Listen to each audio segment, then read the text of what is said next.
Welcome back to another episode of Consciously Clueless. You're here because you want to learn about how to live a healthier life, how to live more sustainably, how to take your everyday actions and make them work for you and the planet. Sometimes it might feel like you've got this figured out, and other times you probably feel lost. That's why I'm here. Together, we will learn how to live happier, healthier lives without the need to be perfect, and always allowing space for a little cluelessness on this journey to living a more conscious life. Here we go. This podcast is sponsored by TerraSeed. TerraSeed is on a mission to disrupt the vitamin industry, empower vegans, and reduce plastic waste in the world. They put everything plant-based people struggle to get in an all-inclusive, vegan, compostable package multivitamin that replenishes them and our planet every single day. Seriously, y'all, win, win, win. Even if you're not vegan, this vitamin will help you get those key nutrients that you need. I am so excited to share a discount code for your first purchase. Use code CARLY50 at checkout to get 50% off. Again, that's CARLY50 for 50% off your first purchase at terraseed.com. Don't forget this code so they know I sent you.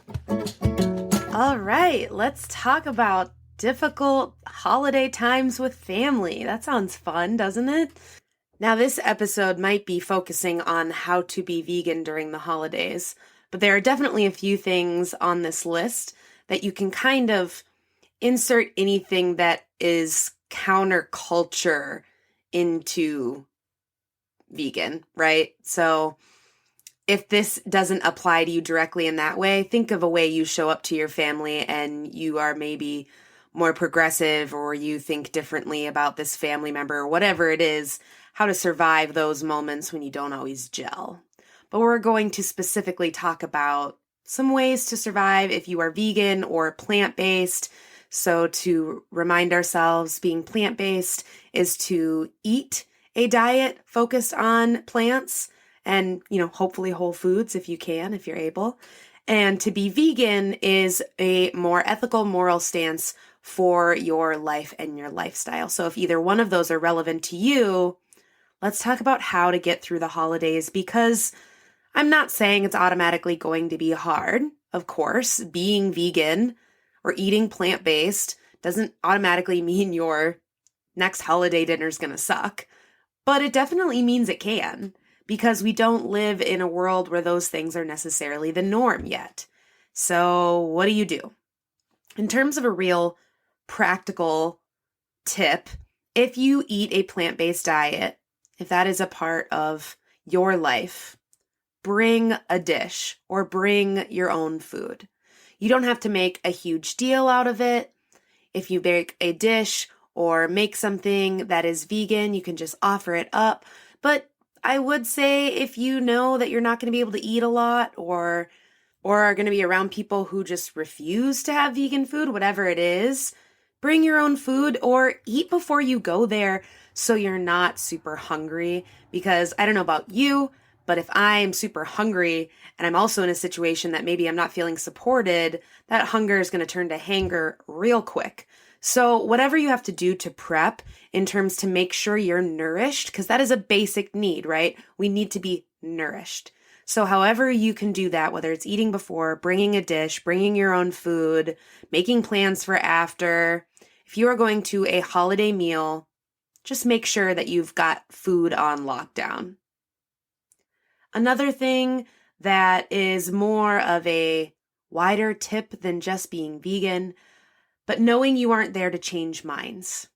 Now, this does not mean you should accept people to be rude, to be disregarding, to be demeaning, to be racist, to be classist, to be anything in terms of environmentalism and veganism. All this stuff can come up, right? I'm not saying that you just pass things over that are wrong. But it is important to know that you are going into that space to probably have a meal or to gather with people. It is not there to necessarily change everybody's minds. It doesn't mean you won't or that you can't, But when I remind myself that I'm not going into that space with that goal, it becomes a little easier. And at least for me, I know that I'm a little less defensive. Another thing is to focus on where you're at in your journey. If you are vegan or if you have a view that is wildly different from the people around you, chances are you kind of had to evolve into where you're at. And sometimes that can give us a bit of a superiority complex. I know that can for me as well. Totally owning that. But honor the fact that it took you time to get to wherever you're at that you wish other people would be at with your veganism. And hope that by showing up as your best self, as your best vegan self into this space, you will encourage more people to consider that lifestyle change than, again, by trying to change minds. Remember to focus on your journey and remind yourself where you started and where you're at now. If you need to, let someone know that you're going to go into maybe kind of a tough dinner or a difficult holiday gathering or whatever it is, so you have a plan.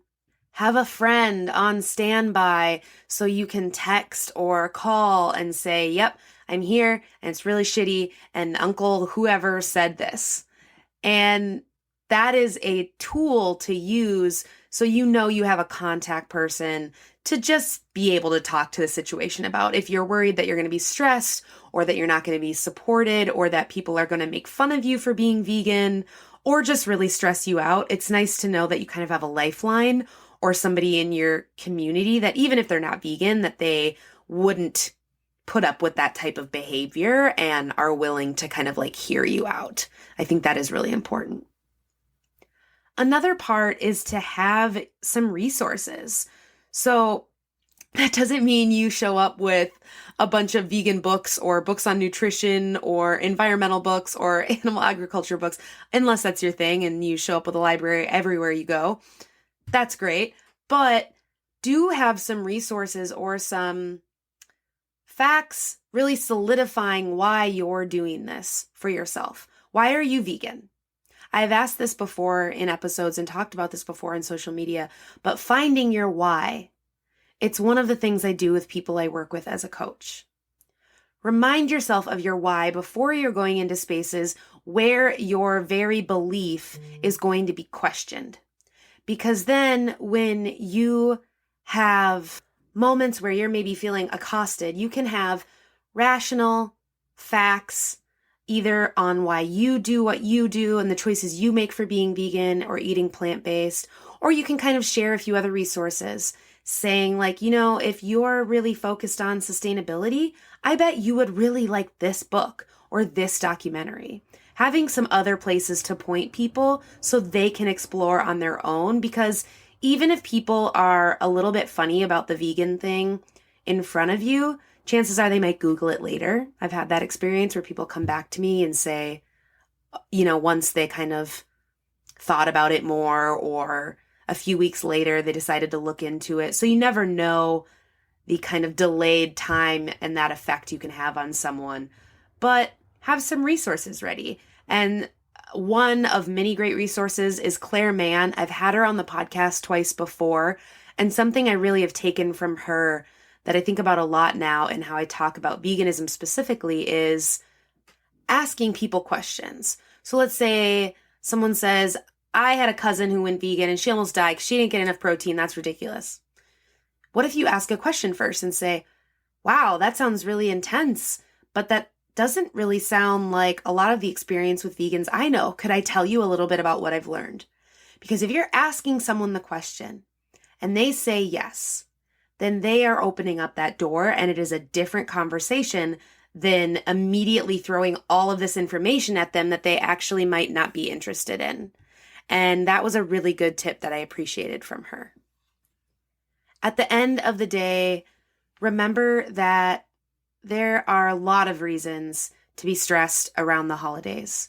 Food in general can be hard for us around the holidays, whether it's due to disordered eating, due to issues within our family. There are a lot of factors going on that can make these situations stressful. If you don't have to worry about that, that is amazing, and I hope you have an amazing holiday. But if you are vegan, or if you are some counterculture label and you are nervous, try and employ a few of these tips to ease your mind and maybe have a little bit better of a holiday. Thanks for listening to another episode of Consciously Clueless. If you're enjoying this podcast, please subscribe, share with your friends, put it on social media. Don't forget to tag me. If you're on Apple Podcasts or Good Pods, leave a review. Reviews and shares help more people to see the podcast and join in on the fun. If you want to make sure to stay up to date on future episodes, follow me at Consciously Carly on Instagram, Facebook, YouTube, or Pinterest, and head to consciouslycarly.com to sign up for the newsletter. Ready for more conscious living content? Check out patreon.com/consciouslycarly and join the exclusive community over there. And finally, if you're ready to take better care of yourself and the world, let's work together. Click the link in the show notes to head to the website, find out more, and schedule a free discovery call with me. Chat soon! This podcast is sponsored by BetterHelp. Is there something interfering with your happiness or is preventing you from achieving your goals? By now, you all know that therapy is an important part of my own self-care. It has truly been a game changer in every aspect of my life, including achieving goals.